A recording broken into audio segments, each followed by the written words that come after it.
you guys step by step how you can easily manifold your plants at home.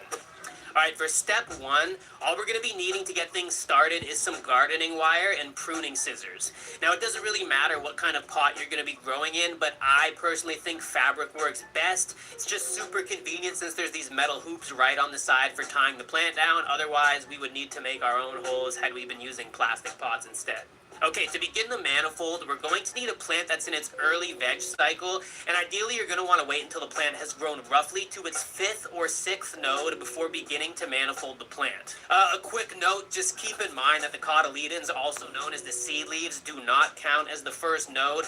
That's just a mistake I have seen a few times when counting nodes, so again, yeah, just a tip. So once we noticed the plant was starting to work on its 5th node, we get ready to top the plant down to its 3rd node. When doing this, just be mindful not to accidentally cut the growth tips coming out of the node because each one is soon to develop into the new main. So the next step after the plant is topped is going to be removing all of the growth down below. In doing this, the plant will start diverting all of its energy into developing just the 2 remaining growth tips protruding from the 3rd node. From this point on, the 3rd node will become the center of the manifold, which will serve as the starting point where the plant distributes energy across all parts of the plant. Now, once you're finished this step, the plant will look a little bit bare, but in a few days you should start to notice that the plant will have bounced back as it begins working on new growth. Again, now that the plant has been topped and stripped, what was once one main stem with auxiliary branching has now formed into 2 main stems that resemble a wishbone-like shape such as seen here.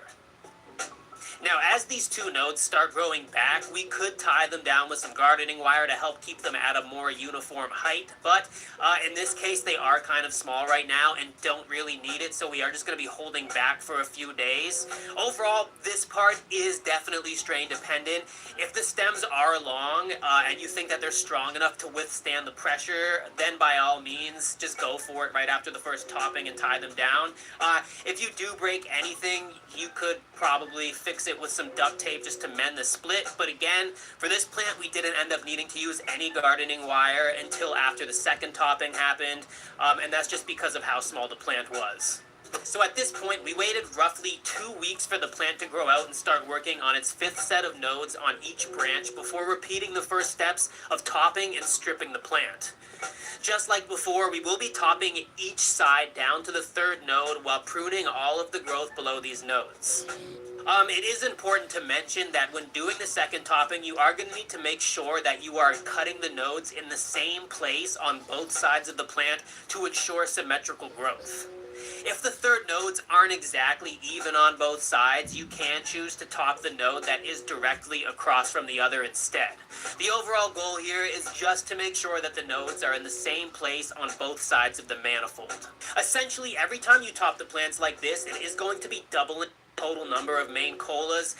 Again, the plant is going to be looking a little bit bare for right now, but after some recovery, we will have successfully turned these 2 main stems into 4. Okay, so after roughly another 2 weeks has passed and we've achieved a total number of 4 branches with 5 nodes on each, we could hypothetically just continue the previous steps of topping and stripping to produce 8 or even 6 main stems. But since we are running out of space in this small 2x2 fully automated VGrow Smart Box by VivoSun, I'm not going to be doing another topping at the moment. Instead, I'm just going to be tying down these new growth to try to get some wall-to-wall coverage. I should mention, once you finish manifolding, you can start manipulating the plants into whichever shape you desire. I'm going to be using a scrog netting to do so and simply just be weaving the shoots under to make sure everything is perfectly even, but you can also use a tomato cage and tie the colas to that instead. Pretty much whatever you prefer just to maintain an even canopy will work.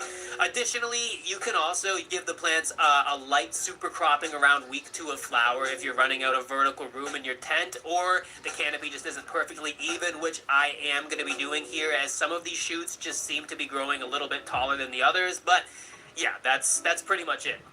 So again, super easy to do. You know, it's a simple yet effective high-stress training method that is going to help increase those yields come harvest time. Again, doing this does increase the veg growth time, but still, the 2 of us here certainly think it's a worthwhile HST method, especially if you're growing in a small space like this tiny 2x2 smart grow box, which we've been having a lot of fun growing with lately, and I'm excited